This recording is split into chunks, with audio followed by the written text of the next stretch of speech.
Jemi përfshirë në një proces, në një fushat brendshme në Partinë Socialiste për të zgjedhur ata që do të jenë drejtuesit e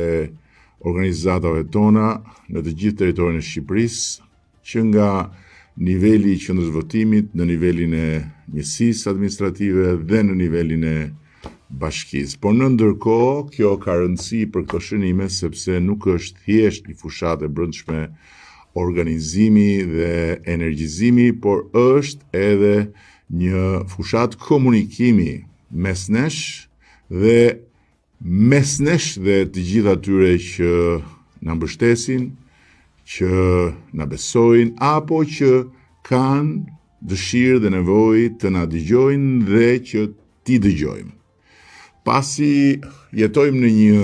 kohë kur bëhet gjithmonë më e vështirë për të mësuar të vërtetën, apo për të marrë informacionin e drejt për drejt lidhur me një fakt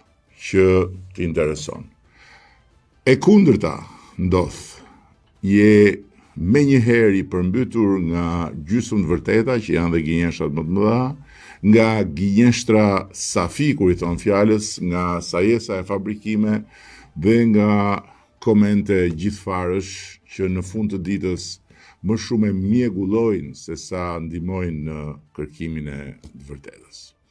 Dhe thuhen nga të tëra, dëgjohen nga të tëra, por ajo që është më shqetësuesja për sa më takon dhe për sa në takon, është se nuk flitet dhe nuk komunikohet e nuk diskutohet për punët e Shqipërisë. Po përkundrazi, punët e Shqipërisë identifikohen vetëm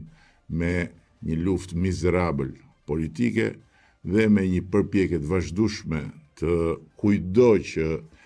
është në anën e kundërt me ne që qeverisim Shqipërinë për të bërë çmos që punët e Shqipërisë të mbulohen me ziftin e dëshpërimit të tyre, me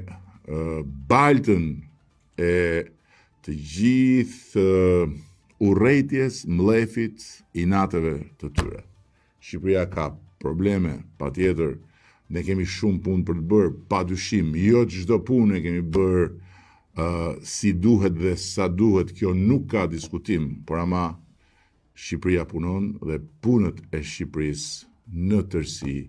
janë në vijë. Ashtu sikundër, dhe e mbyll këtë shënim, është në vijë procesi më i rëndësishëm historik i antarësimit në Bashkimin Evropian, me negociatat që vazhdojnë dhe në ndërkohë që gjithë sa thash, kur vjen puna dhe negociatat, lidhet me gënjeshtrën e madhe se ato janë bllokuar, ato janë ndaluar, ato janë penguar për arsyet e mos arsyes të gjithë atyre që synojnë ta pengojnë Shqipërinë për në fakt të luftuar qeverinë. E vërteta e thjesht është se kjo punë e madhe e Shqipërisë vazhdon për ditë e për ditë, dhe së shpejti përsëri, siç kemi pasur në procesin e hapjes kapitujve, do të kemi lajme shumë të mira për të gjithë.